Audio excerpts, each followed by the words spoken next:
Hello, everyone, and welcome to SUGTalks. I'm Craig Dale, your host, and together with our special guests, we'll take a deep dive into the topics, challenges, and opportunities facing SAP users today.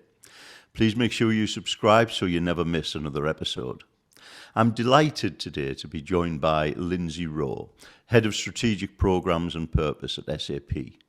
You may well have heard Lindsey on our podcast before, and today she's here to discuss the important topic of sustainability within the world of SAP.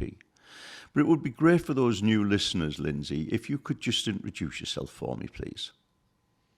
Lovely, thanks, Craig. Yeah, so I've been at SAP now for 6 years, working in both the operational and sales part of our business, and more recently looking at our strategy around sustainability and purpose. And that covers actually a broad range of strategic programs, including skills initiatives, as well as some of the more traditional sustainability topics as well. Thank you. And we're actually recording this episode as COP26, the UN Climate Change Conference, is taking place in Glasgow, which kind of feels very timely. And it got me thinking about, perhaps what we can all do in our everyday lives to become more environmentally friendly, so to speak. And Lindsey, have you made any changes to your everyday behaviour? Yeah, do you know what? It's interesting. And loads of people with COP26 have actually been thinking that, just even down to their traveling, and they're saying, oh, how would I offset this? And, just people are starting to think differently. And I think that's an important part of this is what are the small changes we can all individually be doing that collectively will have the biggest impact? My most recent one is soft plastics. So we get to recycle kind of cardboard and glass and traditional large plastic. But recently, a number of supermarkets are now taking soft plastic, so crisp packets, cling film, all of the other parts. So Co-op, Sainsbury's, I know a lot of the supermarkets are doing it. So we've just recently started doing that in the last 4 weeks, and it's unreal. We don't have any rubbish anymore. With the exception of just a couple of bits, food waste is going, into the compostable stuff. And yeah, we just didn't realise how much soft plastic, it's not much of it, but it takes up a lot of volume.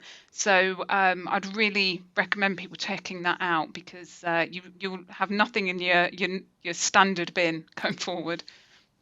Oh, excellent. I'm not sure I've seen anything like that locally. What supermarkets are doing it? Do you know many? So I think there's a lot doing it. I know that and also the other thing to link into that, we walk when we go to, that's our rule as well. So we'll collect it all and we've got to walk to take it. So we either go to the Co-op or to Sainsbury's because they're near to our house. But I think a lot of stores are offering it, and you literally just post it in the their soft plastic. So everything, even, we actually don't do this, but even things down to cat food pouches, those sorts of things, they're recycling all of it now. Yeah. Oh, excellent. Superb. And I think from my perspective, the biggest thing I've been doing on everyday basis is driving less miles, if you like, trying not to let my exhaust do as much polluting as it did. I think if I go back a few years, I used to do about 25,000 business miles a year, and I've reduced that by more than half now. So, more and more on each year and looking at what more we can do. But soft plastics is the next thing on my list then. Have a look, see what we've got. So I know we've got a very large Tesco. I think it takes me around about 17 minutes to walk there. I think it's just over a mile away. So that might be my next thing, Lindsey, on top of the sausage and raspberry jam sandwich that you give me the tip on before. So just moving on to what we're looking at, although COP26 has ensured that sustainability is all over the headlines, environmental sustainability issues have been with us for years. Something which I've noticed in more recent times is not just how it's gone from being just a political and societal issue to being a business-related one. Customers, partners, and even employees are expecting organisations now to be more responsible and more sustainable when it comes to how their operations impact the environment. So just to start us off, Lindsey, can you just talk about your perception of how sustainability has changed from a business perspective in recent years?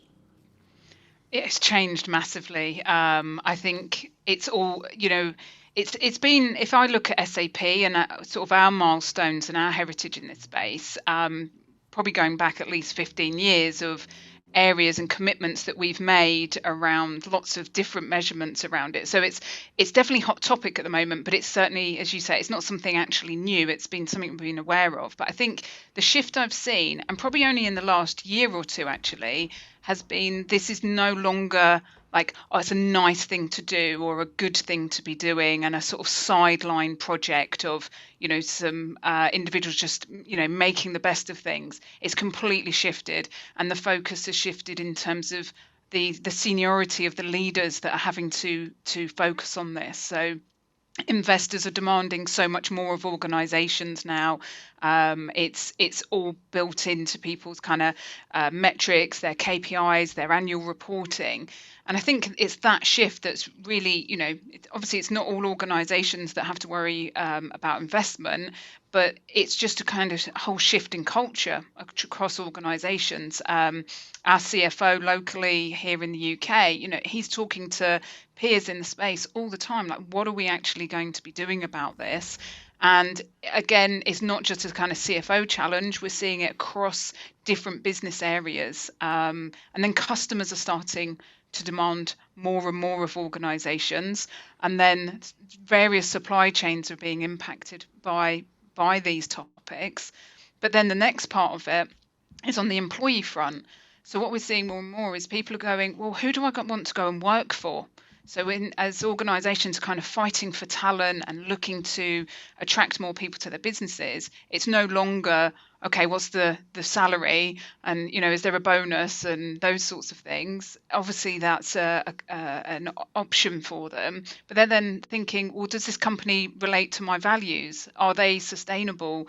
Are they a company that cares about environmental, social, or kind of economic aspects? So it's kind of hitting all business areas. But I've really, as I say, partly I've obviously been more involved in it recently, but talking to some colleagues in this space, they're just seeing that it's every business area is impacted now. Yeah, very true, very true. And just going back to how you started talking about that as well. About I was having a conversation earlier this week with somebody who was saying, well, why? What is the benefit to the business of doing this? What is the business getting out of it, etc., etc. And my view on this is, well, to be perfectly honest, it's simply the right thing to do. And we need to be doing the right thing, and it's the right thing to do, and that's what we should be looking at and focusing on as part of our business. Whether we're going to get bottom line impact from it or not, it's the right thing to do. We're here for the long term. We need to be a sustainable business to be here in the long term, and sustainability or the environment is a big part of that as well. And it's interesting, just on that as well. There's a lot of studies being done in that space now to actually show where it really is starting to have that impact. Beyond just the right thing to do aspect. So I think more and more what we'll see over the next kind of couple of years is actually where people haven't been able to continue because they've not been sustainable, and also organisations that coming in, it's affecting share price for an organisation, or just brand and reputation also comes into it.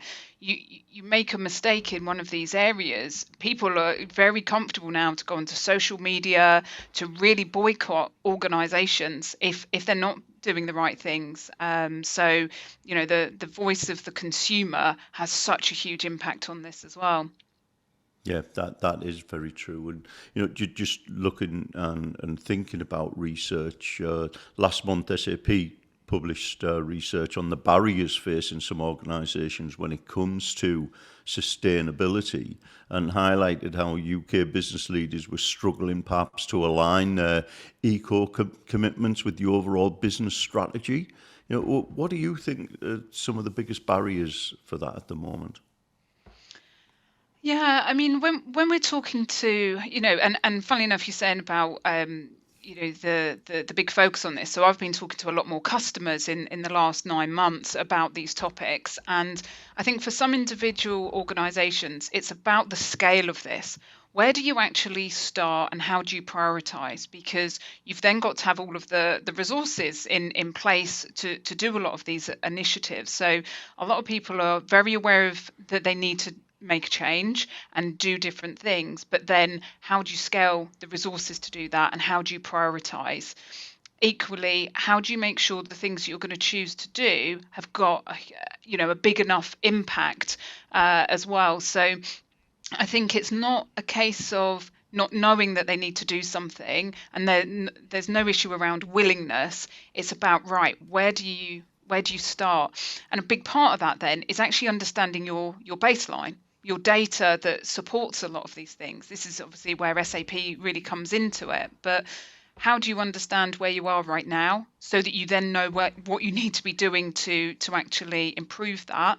And then how do you then scale it and it's sustainable, even the things that you put in place? Because you could do sort of flash in the pan initiatives, PR type aspects around it, but then that's quite short-lived. So sustainability isn't just thinking environmentally, it's, are these programs and initiatives themselves sustainable, and not just I guess a PR aspect. Yeah, it's like, I suppose, like any journey as well, isn't it? If you've got a destination in mind, you need to get there, you need to know where you're starting from, because that journey is going to be different wherever your starting place is. And also there's so many stakeholders involved. So as I mentioned, you've got different leaders that have to take part, but all business areas then need to connect. So how do you make sure you've got sustainable procurement as well as sustainable IT in terms of delivering those projects, but then your marketing teams or your sales teams are also thinking about that. So it's almost one of the biggest challenges, and we see it ourselves, is connecting all the dots and making sure that the programs and the initiatives are all are connected and not seen as siloed activities, because they've all got a shared goal, but it's making sure that stuff's connected. So I think it's the volume of activity and the resourcing, as well as joining the dots, are some of the barriers I'm certainly seeing for organisations. Definitely. And one of the biggest announcements last year from SAP was around the Climate 2021 programme, which has given businesses the tools they need to track their supply chain's environmental impact. What you just touched on there earlier around procurement, etc., etc. Can you give us a little bit of background on that, on what that programme is and what it entails? Yeah, so Climate 21 was a really interesting announcement, actually, because it looked to, often where you see in software organizations, an announcement will be perhaps just a product release, or an event, or a particular strategy change. With Climate 21, it was actually looking at what are the products and solutions that can actually help address some of these sustainability topics, but also how do we build out a community as well? And I think that's the core, the most important part to think in this space, is that actually all organizations are learning together. No one organization has the answer. So not only is the solution, so whether it's product footprint mapping, or whether it's looking at specific emission reporting, whatever that aspect might be, what's the community that's associated with that? So for those people listening, I really encourage you to actually just look at the community aspect of Climate 21 as well, because it's bringing together like-minded individuals, organizations with the same challenges. And of course, there's that product aspect to it. Where does that fit into an organization's current roadmap? But also, where does that actually fit within their current landscape as well? So I think even since the Climate 21 announcement and the various announcements we made at our recent Sustainability Summit and our Sustainability Day just last week, has been how we've been able to communicate our solutions in this space. So we're actually looking very much at the 3 zeros. So again, you hear about chasing zero quite often. You hear the government talking about chasing zero. But when we look at it specifically, we're looking at the zero emissions, zero waste, and zero inequality. It really helps us frame, okay, they're the business challenges, or they're the society and world challenges. What does that actually mean from an SAP technology standpoint? What are the business challenges we're trying to fix within that? Because as you mentioned, you've got things to think around in terms of procurement, or some of those areas may well be around that reporting and tracking. So we're looking at the roadmap of products very specifically under those three categories, so that we can really, again, when organizations know where their priorities are, it really helps us shape and take the customer kind of on a bit of a journey to think about what solutions might be helping them in addressing the challenges that they face. So I think Climate 21, even since its announcement, has evolved even further in terms of our product roadmap and where that sort of sits in the overall solution stack. That's good. So it sounds to like, you're looking to enable and empower organizations to better understand their environmental impact. And you kind of touched on the 3 zeros as well there. And what's been the customer engagement on topics of sustainability and the 3 zero product strategy?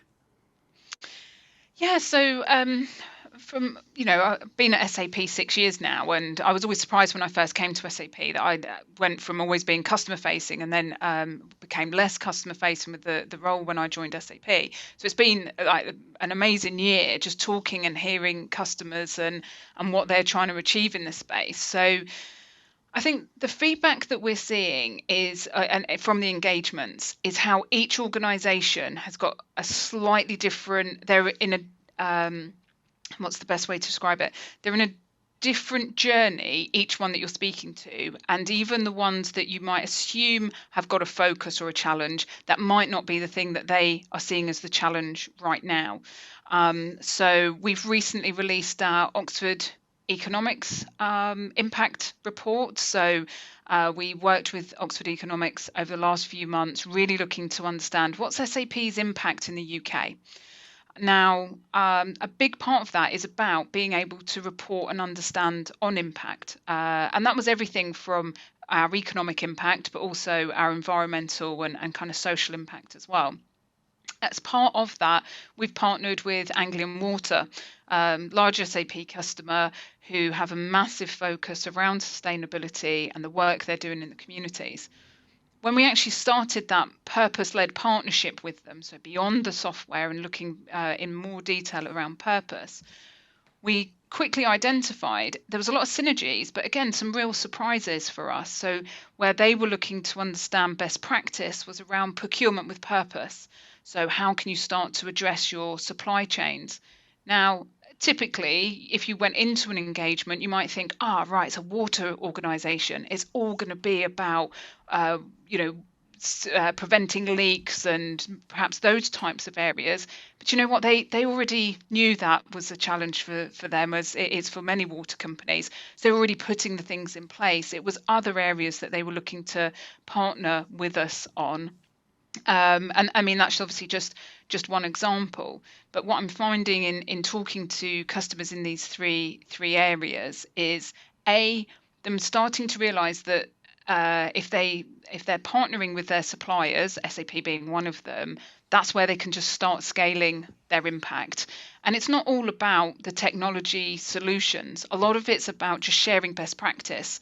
And sharing initiatives of what they've been doing really, really well. And SAP are going, wow, this is best in class. We really want to learn from this.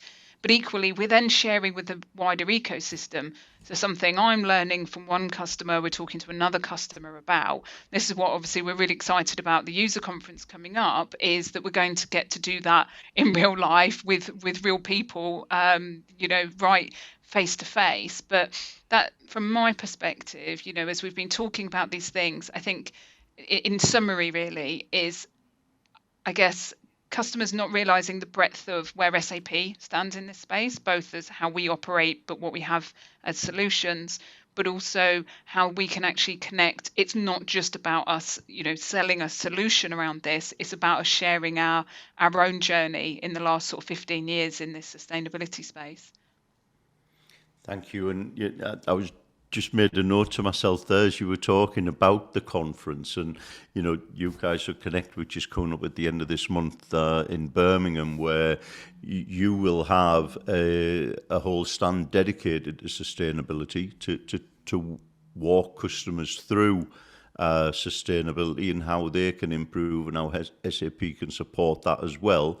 But also we have our an actual program of sessions to talk about it as well within the exhibition space. So if anybody's listening is not booked for the conference, or if you are booked for the conference, make sure you head along, because I think there's some really interesting things there for you at the end of November at the ICC in Birmingham. So just taking that on a little, and perhaps coming back to the question we opened up with, and how SAP is looking to tackle its own environmental impact and drive towards being a more sustainable business. And if I may just go a bit further than that, because it's something that we've talked about in the past, and what I've liked, and it also aligns with what you were talking about, I think, in kind of procurement with purpose, and perhaps if you can start with just talking through the social enterprise that you utilize and have started really procuring in earnest from.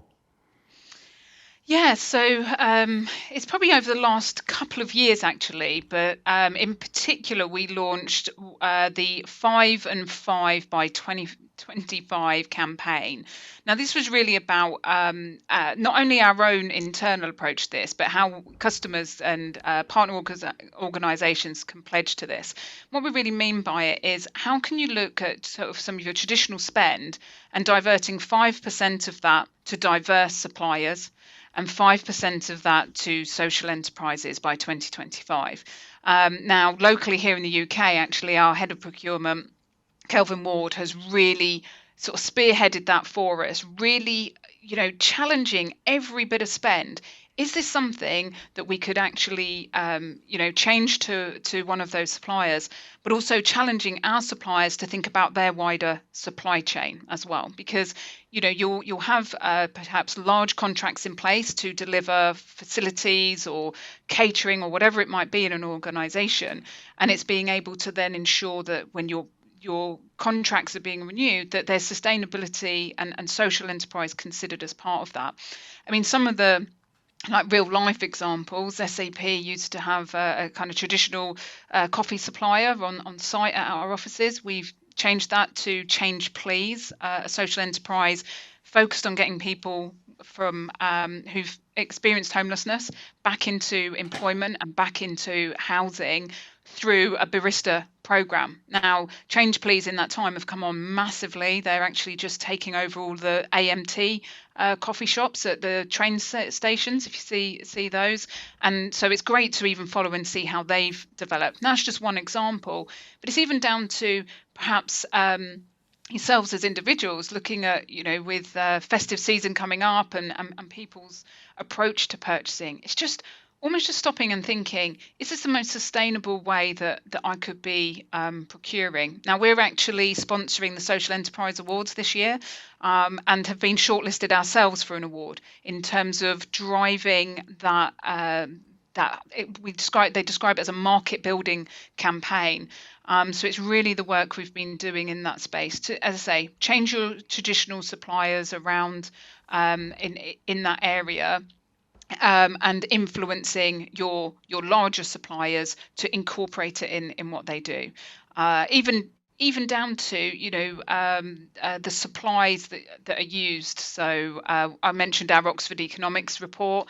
The majority of that will be digital, but one of the things we were thinking about is that there will be some printed copies, making sure that that's on sustainable paper and all of the other aspects as part of it. So it's just having that moment on any part of procurement to just stop and pause and think, is this diverse or sustainable in what I'm purchasing? And we can all do that again, you said at the start of the call, Craig, what am I doing around sort of environmental sustainability? I definitely do the same for social enterprise in terms of purchasing gifts and those sorts of things. Because again, it's a nicer buying experience because you stop and you think, you don't just keep just press and deliver tomorrow and those sorts of things, which we've all got into a bit of a habit doing in the pandemic. Just helps you sort of take a moment to think about your purchasing, really.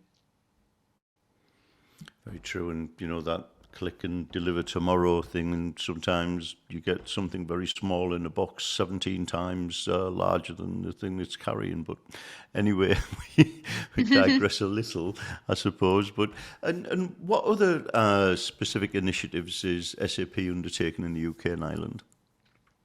So there's actually a lot of programs actually, because if I look at, back to the idea of we're looking at economic, social and environmental impact and under the various programs. So we've actually got a forest in the Welsh Brecon Beacons, the SAP forest.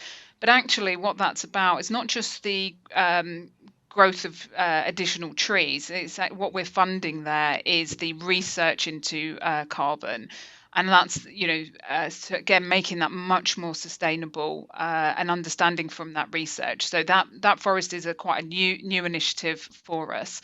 But then there's other aspects like when we look at diversity and inclusion, we've got a number of programs working with STEMettes as an organisation. How do we attract girls very early on in their school career to a career in STEM? So STEMettes, but whether that's science or technology. And then looking at some other diversity topics like our Autism at Work program or our program to attract BAME tech talent into the ecosystem. And when I talk ecosystem in that respect, I really mean the ecosystem of tech, just attracting people into that.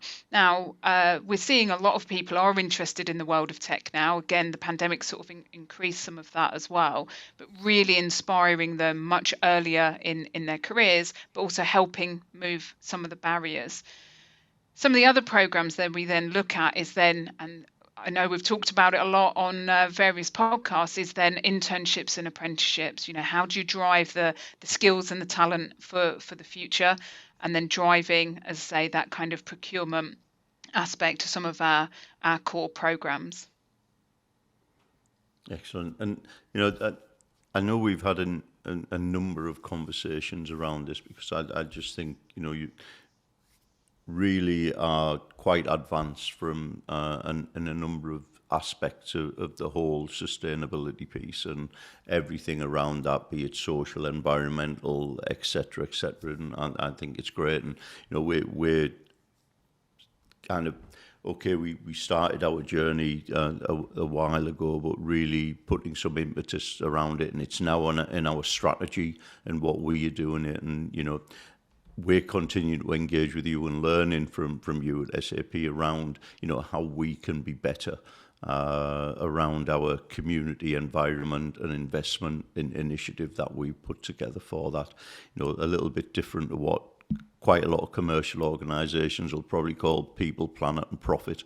As a not-for-profit, it's a little different for us, and it's all about the community, the environment and the reinvestment into that community. So, we'll continue to work with you on that, and thank you. And, from that, just taking from the things you've learned on the journey that you're going through with SAP, what kind of advice would you give to an organisation if they're looking to become more sustainable? Are there any quick wins that businesses should be looking at, and long-term plans? What should they be putting in place now for really to help them in the coming years? Yeah, I mean, I guess my first tip would always be just start. And don't be fearful of making some mistakes as you go along. I think with any topics like this, if the intention is right, you can afford a few mistakes along the way.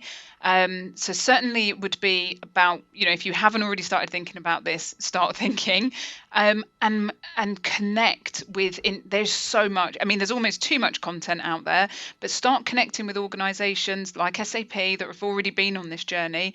Because of course, from our side, we absolutely love sharing. I always like talking to organizations about how we've done it. So I definitely think it's, start not having the fear to start, and around, potentially making some mistakes or prioritizing the wrong thing at first. I think that, especially in the quick win side of it, that would be my tip. The longer term stuff is really about how you understand in your business who's going to take overall responsibility for these areas. How are you actually going to resource for that, and how are you going to then ensure that that impact is coming back to the business? Because you mentioned there, that 3Ps piece. It's crucial that you can then connect that to financial impact as well, for it to be sustainable. So I think if you're looking at kind of specific, quick wins that you could be looking at, is those small changes, those small differences that we even talked about. So if you stopped and looked at your organization just purely on a facilities level, are you able to make a change overnight to one of your suppliers? Are you able to change your and I think a lot of organizations, certainly on the environmental side, will already be having to address this. Just, legislation wise, they will be looking at it. But getting ideas from your employees. Some people are super passionate about this stuff in their own time, that they will bring all of that passion and research to your business, in a heartbeat. But you've just got to know who those individuals are. So if I look at SAP, we've got a green team internally, a kind of more employee network group, who really look at this stuff, super passionate about it in their own time, and then have brought in a lot of initiatives for us locally, electric car charging, having programs around people converting to electric, and building up the awareness in that space, really.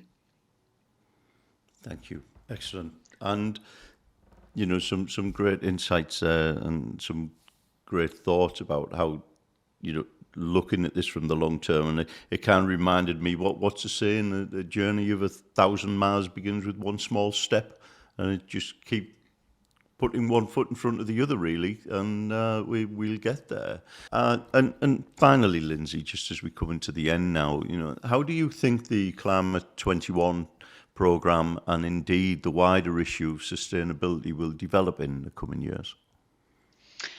Yeah, well, it's not going to go away. I know that much. Any of these topics and focus, and I think that's an important part to think about. Really, initiatives come up in different areas, and people can often go, "Oh, this is a a flash in the pan activity, and we'll get by and we'll just move on." This certainly isn't going away for the world. And so, if anything, I just think we will see a much bigger increase in focus. But equally, what we'll start to see is the actual impact of all the changes we have been putting in. So I think sometimes it can feel like, at the start of these types of programs and initiatives, right, what's actually the impact? What difference have we made? But if I look at SAP, we had hopes of, where we would meet our carbon neutrality targets, and that, we're on track for that for 2025.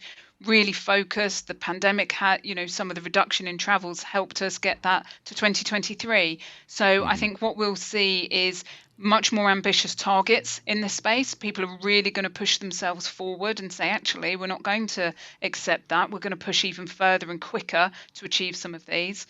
I think we'll see more pressure from consumers and employees in this space. And equally more coming out from legislation and government and those sorts of things. I've seen a big increase in this in the public sector, even in their own procurement practices as well. So they're looking to organisations as suppliers to be absolutely demonstrating their sustainability capabilities. And usually what you see is that then goes into the commercial market as well in how they procure. So I guess over the next few years, it's certainly not going to go away. And I think people are going to demand even more of organisations in this space. Thank you. And Lindsay, thank you very much for your time and for your insights. It's been so valuable for me, and I hope our listeners have really enjoyed the conversation and found it valuable too. If you would like more information on the SAP Climate 2021 programme, there's more detail on SAP's website, which we have linked in the notes that accompany this podcast. So please do follow it and read it all through. And yeah, hope you've enjoyed it and found some value in this conversation. And thank you very much for listening. And until the next time, stay safe, stay well, and keep washing your hands.